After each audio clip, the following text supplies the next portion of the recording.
Salut tout le monde, salut les monégasques, bonjour, bienvenue pour une nouvelle vidéo. Donc là on va pas débriefer de match, hein, c'est la trêve internationale. On est un petit peu tranquille pour préparer le choc de Marseille la semaine prochaine. On a vu que Monaco avait un match amical hier contre Nîmes et qui apparemment a gagné 3-1. Voilà, c'est très sympa. On n'a pas d'image, on n'a pas de compte rendu du club, enfin bref. C'est le secret défense toujours au niveau de la com. Bon, c'est pas grave. Là, on va se faire un petit bilan. Un petit bilan mercato parce que le mercato est terminé. Il a été long, il a été éprouvant, il a été fatigant, il a été compliqué sur plein de niveaux. Des dossiers difficiles, des problématiques qui n'ont pas forcément toutes été résolues, et puis des choses assez sympas. Et donc on va faire un petit compte rendu. Alors on va pas rentrer dans les détails de chaque joueur, de chaque mouvement, parce que ça serait beaucoup trop long. Le mercato de Monaco a été monstrueux comme chaque année. Mais on va essayer d'avoir une vision un peu globale, une vision un petit peu large sur tout ça. Et puis surtout, l'important, c'est de donner son avis sur la finalité, sur l'effectif là actuel qui est bouclé. Et donc, on fera surtout voilà, un véritable... Enfin, on aura un regard sur le mercato, sur l'effectif et sur l'avenir. Parce que ce qui est important maintenant, c'est l'avenir, c'est le jeu, c'est comment on va s'en sortir avec les joueurs qui sont là. Ne plus penser à ceux qui sont partis et tout faire pour que ça aille mieux. Et on voit que c'est compliqué parce que ça va pas mieux en fonction des résultats, mais qu'il va falloir voilà, faire avec. Donc on va pas prendre les joueurs un par un parce que ce sera beaucoup trop long. On va commencer juste par faire le bilan des joueurs qui sont partis et qui sont arrivés par rapport à ma dernière vidéo. Ma dernière vidéo, c'était au mois de début août. J'ai dû en faire deux en fait, j'en ai fait une en juillet et une en août. Et donc depuis le mois d'août, en fait, il y a eu beaucoup de mouvements. J'en ai compté 13 départs pour 9 arrivées.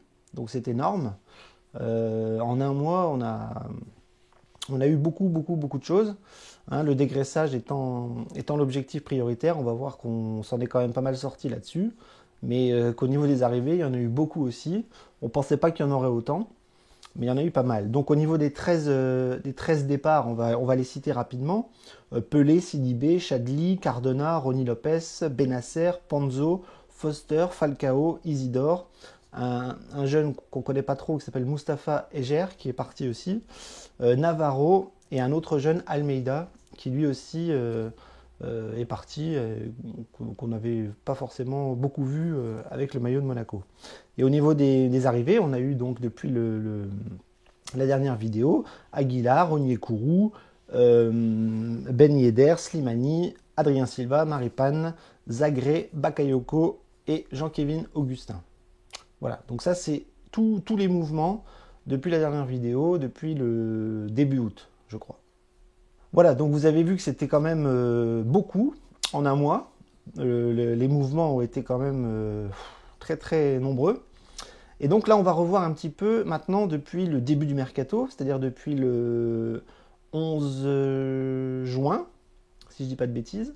Depuis le 11 juin, on va revoir un petit peu tous les mouvements. Alors je ne vais pas les citer, hein, il y en a beaucoup trop. J'en ai plein mes feuilles. On va juste voir un petit peu le nombre de mouvements qu'il y a eu par poste, par rapport aux gardiens, par rapport à la défense, par rapport au milieu, par rapport aux attaquants. Au niveau des départs, on a quand même eu 3 gardiens qui sont partis. Alors je ne vais pas les citer, hein, c'est trop long. 3 gardiens qui sont partis. Au niveau des défenseurs, on en a eu 9 qui sont partis. Au niveau des milieux de terrain, on a eu 18 départs. 18 départs de parties, oui. Et au niveau des attaquants, on en a eu 7. Donc vous voyez que c'est au niveau des départs, le dégraissage a été assez monstrueux. Et de l'autre côté, au niveau des arrivées, on a eu aussi beaucoup de mouvements. 2 gardiens qui sont arrivés. Alors je mets les jeunes dedans, hein. Par exemple, au niveau des gardiens, on a eu Benjamin Lecomte, hein, forcément, que tout le monde connaît. Et on a eu pour les équipes de jeunes des gardiens comme Théo Lui, par exemple, qui vient du Stade Rennais. Au niveau des arrivées défensives, on a eu 6 arrivées. 6 arrivées. Au niveau des milieux de terrain, 9 arrivées. Et au niveau des attaquants, on a eu 7 arrivées. Voilà. Donc vous voyez que c'est énorme. On a eu quand même beaucoup de mouvements, encore une fois, cet été, avec un autre projet, une autre politique sportive qu'on va voir après. Mais c'était plus du tout la politique de Vadim, c'était la politique de Petrov, et on va voir qu'elle a pas mal changé. Donc vous avez vu, au niveau des mouvements, si on compte bien, on a eu quand même 37 départs. Voilà, jeunes confondus, joueurs pour la première confondus. Donc 37 départs pour 24 arrivées. C'est énorme. Voilà, il n'y a pas beaucoup de clubs qui peuvent s'habiller de mouvements aussi nombreux. Et du coup, Monaco a dû se retrouver avec un projet principal qui était le dégraissage.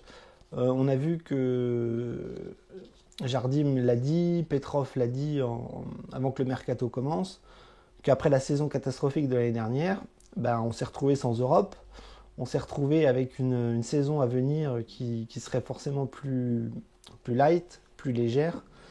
Et on avait besoin de réduire l'effectif, qui était quand même énorme. Et on l'a fait, mais on l'a fait aussi difficilement parce qu'on n'a pas vendu plus que ça. On a quand même vendu quelques joueurs, mais on a fait beaucoup de prêts. Et du coup, le problème va quand même se répertorier sur l'année prochaine, puisque tous ces prêts vont revenir, ou pas. Et qu'il va quand même falloir gérer les retours, les ventes et tous ces contrats qui sont finalement encore là, mais enfin qui sont plus là pour jouer à Monaco, mais qui sont là contractuellement. Et ça va être très compliqué parce que finalement le travail n'est pas terminé.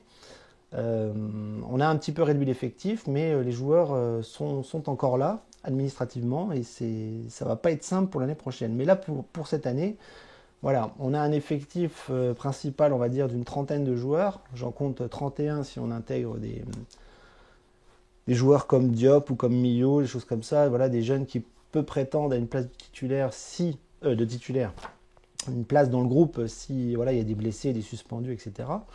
Mais voilà, on tourne à un effectif principal de 30 avec quand même des valeurs sûres qui tournent autour de 24, 25 joueurs pro et avec un certain âge, parce qu'on a vu aussi que Monaco a pris des joueurs expérimentés avec des âges certains, des trentenaires et puis des joueurs qui ont eu un petit peu de bouteille dans leur expérience passée. Donc ce mercato, comme je vous l'ai dit, a été très riche en mouvements. Beaucoup de prêts, beaucoup de départs, beaucoup d'arrivées aussi, beaucoup de jeunes qui sont partis. On va voir que tout le travail de Vadim Vassiliev a été un petit peu balayé d'un revers de la main pour faire tout l'inverse. J'ai l'impression qu'on a arrêté de prendre des jeunes, on en a prêté ou vendu beaucoup, et on voit que la politique de Jardim fait qu'on ne les intègre pas beaucoup, et que cette année on part sur un groupe plus expérimenté, plus âgé, avec des joueurs qui sont arrivés avec une expérience, avec un certain âge, etc. Donc on ne va pas tous les citer, hein, il y en a beaucoup trop, mais des joueurs comme Adrien Silva, Bakayoko, tous ces joueurs qui connaissent bien le club et qui ont un certain âge. Voilà, des Maripane, des Slimani, des Ben Yedder, vous voyez, c'est pas des gamins de 18 ans, c'est pas des gamins de 17 ans. Voilà, c'est des joueurs d'expérience. Et donc, si on fait un petit peu le bilan sur tout ce qui est arrivé, voilà, on a eu quand même des recrues très sympas, comme Ben Yedder, qui pour moi est la recrue phare de cet été. On va voir que ça n'a pas forcément comblé certains départs, mais que Ben Yedder, c'est un joueur que les supporters voulaient. Ben Yedder aime le club. Ben Yedder a choisi de prendre un projet qui est bien différent de celui de Séville. et qui n'est pas simple parce que voilà, Monaco n'a pas d'Europe, Monaco galère actuellement en Ligue 1 et que bah, c'est pas simple pour lui, c'est pas simple pour nous aussi de le voir dans cette situation parce que Monaco va pas très bien et que lui a besoin aussi de nous tirer vers le haut et je pense que c'est ce qui va arriver dans les mois à venir parce qu'on n'a pas vraiment le choix, il va falloir se relever vite. Donc voilà des belles recrues, il y en a eu. Ben Yedder, Maripane, on était content de le voir arriver par rapport aux prestations catastrophiques de Glick ou de Jemerson. Voilà, donc des recrues qui nous plaisent. Voilà, on espère que ça va porter ses fruits sur le terrain. Et puis à côté de ça, on a des recrues aussi qui sont arrivées qui posent un peu question parce que au-delà des Benjamin Lecomte ou Aguilar qui nous plaisent, voilà, on a eu des recrues qui nous ont un petit peu fait tiquer, comme Slimani, comme Augustin. Voilà, Augustin qui était censé ne pas venir par rapport au départ de Falcao, ça on va y revenir après. Adrien Silva, voilà, on ne pensait pas qu'il reviendrait. C'est pas forcément la recrue qu'on attendait au milieu de terrain. Et à côté de ça, vous avez Bakayoko qui est arrivé. Donc vous voyez des recrues qui font plaisir sur certains aspects, et puis d'autres sur des aspects un petit peu plus flippants. Voilà. Et donc là, on peut parler des pertes aussi de l'AS Monaco qui font que des joueurs comme Falcao n'ont pas été remplacés d'un point de vue du standing. Alors quand Ben Yedder est arrivé, on pensait que ce serait un joueur en plus qui viendrait à ses côtés. Voilà, on a eu tout un délire autour de Mauro Icardi qui n'est jamais venu. On a dit qu'il était proche, on a dit qu'il était sur Monaco, on a dit qu'on mettrait un paquet d'argent sur lui, et puis finalement il a fini au Paris Saint-Germain. La dernière journée de mercato n'a pas été simple. Et donc des grosses pertes, c'est ça aussi, c'est Falcao qui part, c'est difficile aussi de voir un joueur d'un tel calibre partir parce que c'est une page qui se tourne. Et forcément, derrière, quand vous recrutez Slimani, Augustin et Ben Yedder, ben, on sent qu'il manque la star de Monaco. Mais bon, on va voir que c'est pas un problème parce que la réalité fait que Falcao était aussi vieillissant. Il est plus tout jeune, il a 33 ans, je crois. Oui, 32, 33. Et que son nouveau projet en Turquie, ben voilà, on lui souhaite tout le bonheur du monde. Et puis nous, il faut qu'on tourne la page. Voilà, donc des grosses pertes, il y a eu celle-là. Et à côté de ça, vous avez des boulets qui sont partis. Je sais pas, je pense à des joueurs comme Aoulou, je pense à des joueurs, si on reprend un petit peu tous les mouvements de départ, si vous regardez bien, on en a quand même on en a perdu tellement, les Pelé, les Chadli, les Nkoudou, ça c'était un prêt donc c'est pas très important, les Grands Cyr, les William Vainqueur, les Benasser, j'ai même envie de dire Tillmans, voilà, qui n'arrivaient pas chez nous. Donc voilà, on a eu beaucoup de mouvements, beaucoup de départs, beaucoup de boulets sont partis, et on a essayé de combler avec des arrivées. Voilà. On attendait autre chose, mais les arrivées nous paraissent quand même plutôt potables avec Bakayoko, Adrien Silva, qui viennent compléter un milieu de terrain avec Fabregas et Golovin. Mais on attendait des Danilo, on attendait des Matuidi, on attendait des joueurs comme ça. On a beaucoup rêvé pendant ce mercato. Le mercato, c'est fait pour ça, c'est fait pour rêver aussi. Ils ne sont pas venus. Il y a eu beaucoup de mensonges dans les médias, il y a eu beaucoup de fantasmes. Et au final, on a construit une équipe qui a bien été chamboulée, avec des arrivées qui nous plaisent, d'autres qui nous plaisent moins, et puis des interrogations. Voilà, des interrogations qui sont toujours les mêmes. Hein. Slimani, on attend encore un petit peu, mais pour l'instant c'est très bon. Augustin, on l'a pas vu jouer. Bakayoko, on l'a pas encore vu jouer. Maripane, on l'a vu qu'une fois, etc., etc., etc. Donc le club a beaucoup bougé. L'effectif actuel, il est riche. Comme je vous ai dit, on a 31 joueurs qui peuvent prétendre à une place dans le groupe. Je ne parle pas des jeunes, à part 2 ou 3 qui peuvent intégrer d'effectif principal. Mais on a un groupe qui est plutôt complet, même si on attendait des joueurs qui ne sont jamais venus, comme moi je pense au quatrième attaquant, quand on parlait d'Icardi tout à l'heure. On se demandait si avec un 4-4-2 on ne serait pas trop léger devant. Slimani, Ben Yedder, Augustin qui est arrivé au dernier moment, Pellegrini qui est encore blessé, Jovetic qui est blessé, Goebbels qui est blessé, Silla qui n'est pas bon, Foster qui est parti à Bruges, etc., etc. Donc on se retrouve avec 3 attaquants valides et on en attendait peut-être 4. C'est malheureux à dire, mais Pellegrini n'a pas l'air de tenir le choc. Et donc j'ai l'impression qu'on va tourner à 3 attaquants. Alors pour une saison sans Europe, je pense que ce n'est pas un problème.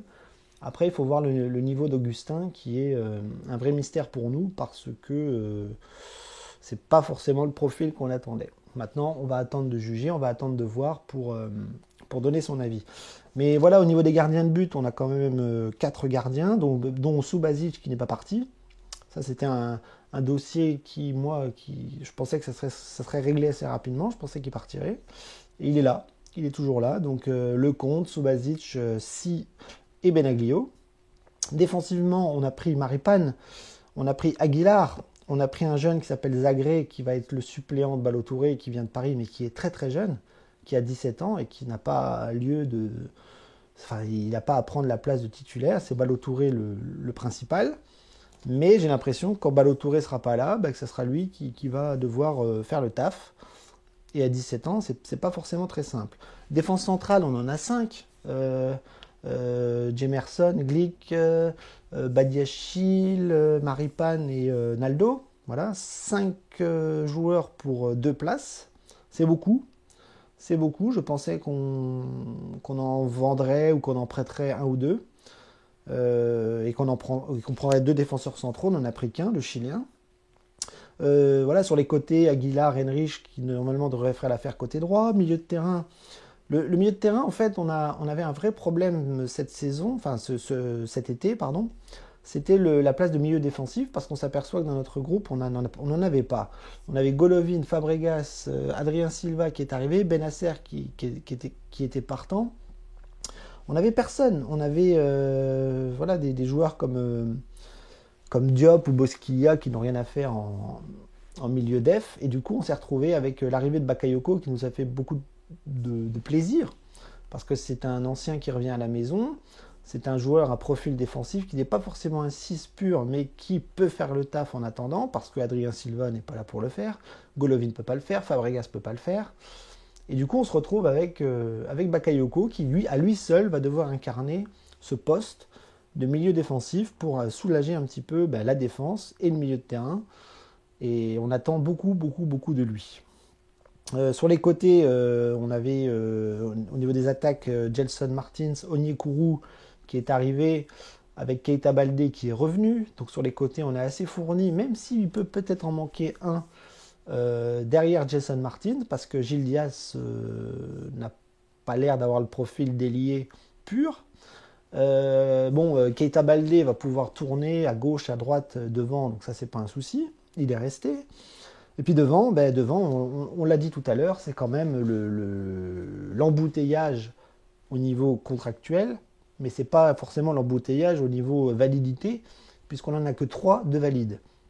Et comme on repart apparemment sur un 4-4-2, on a Slimani et Ben Yedder qui pour l'instant font l'affaire.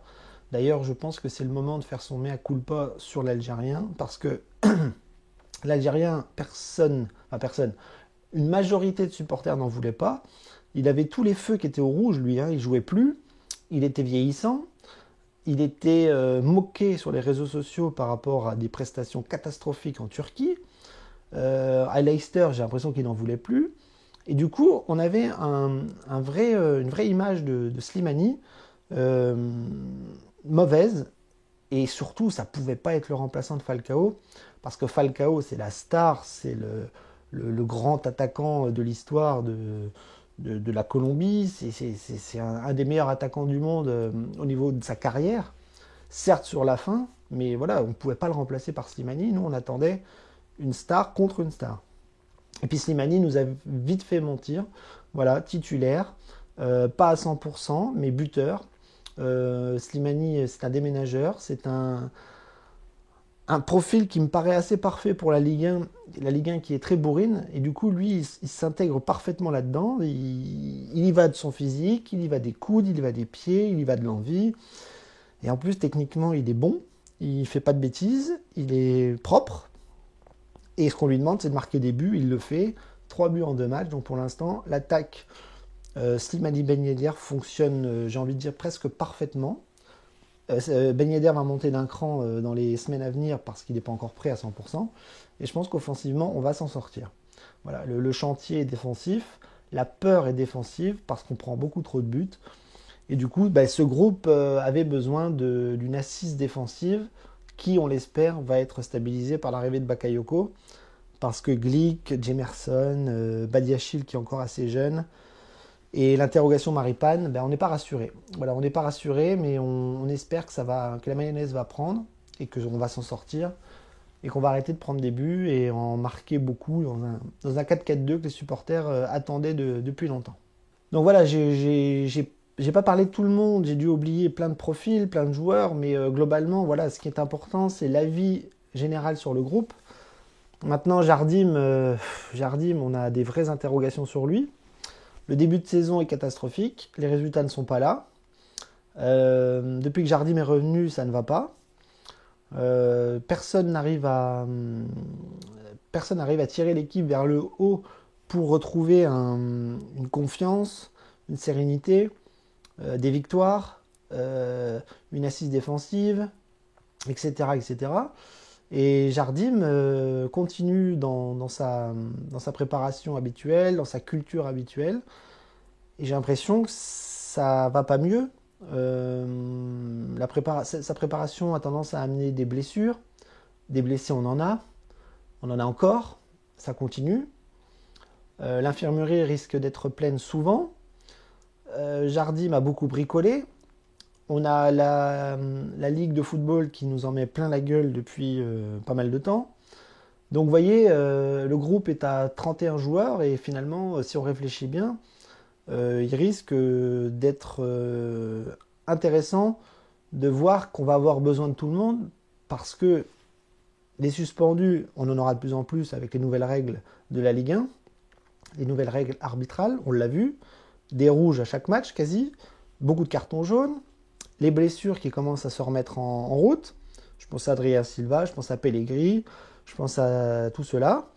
Je pense aussi au fait que Jardim a du mal à insuffler un nouveau souffle et à souffler un vent de motivation, de victoire, etc. J'ai l'impression que ça stagne un petit peu. En plus, il y a des problèmes avec les jeunes. J'ai l'impression que les jeunes, il n'en veut pas. Donc c'est pour ça qu'on a eu tout un mercato basé sur l'expérience et l'âge un peu plus avancé sur les profils qu'on a pris. Et du coup, voilà, l'ère Jardim est compliquée. L'ère Jardim peut aussi s'arrêter si on continue de perdre et de pas gagner comme on le fait actuellement. Mais en tant que supporter, c'est pas ce qu'on veut. Nous, on veut gagner, on veut que les joueurs relèvent la tête, que tout le monde relève la tête, qu'on enchaîne des victoires et qu'on remonte au classement pour atteindre nos objectifs qui sont quand même assez clairs. C'est le retour de l'Europe. Voilà. Alors je ne sais pas si ça sera par une coupe nationale ou par un top 3, voire un top 4, mais pour l'instant on n'y est pas. On n'y est pas, on est loin d'y être. Dans le jeu, on n'est pas prêt de remonter. Dans les résultats non plus.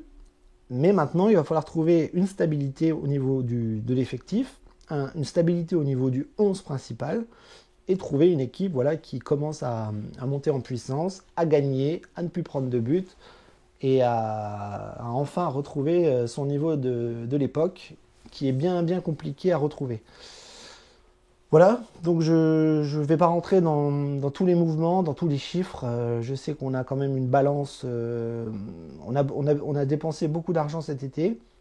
On a quand même un déficit de 56 millions à peu près.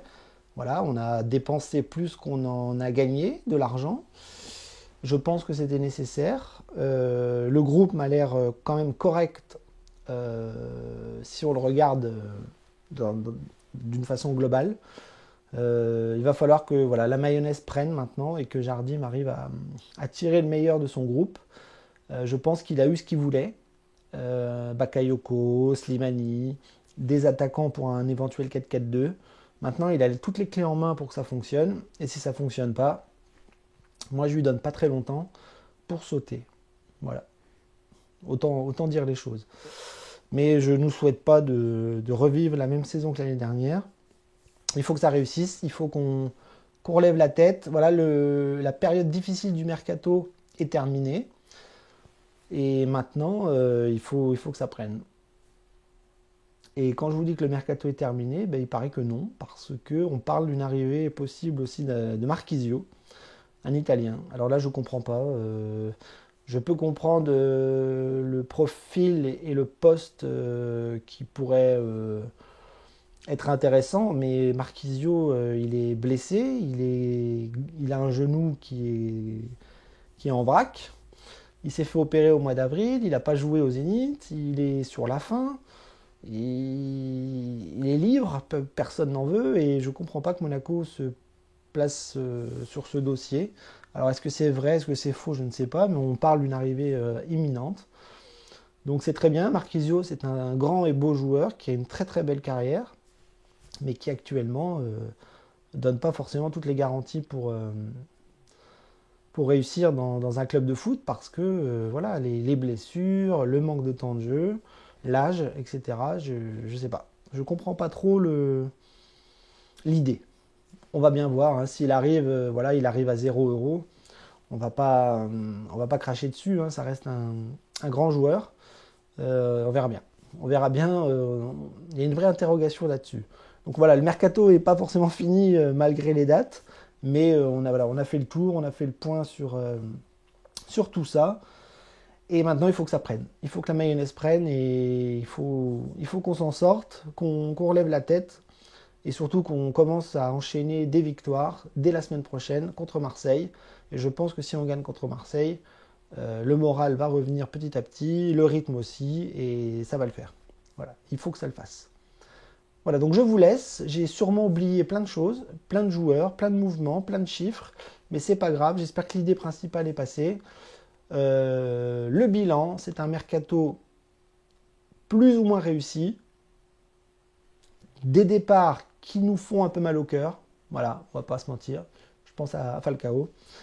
Et voilà, et surtout beaucoup de prêts, beaucoup de prêts qui vont revenir. Voilà.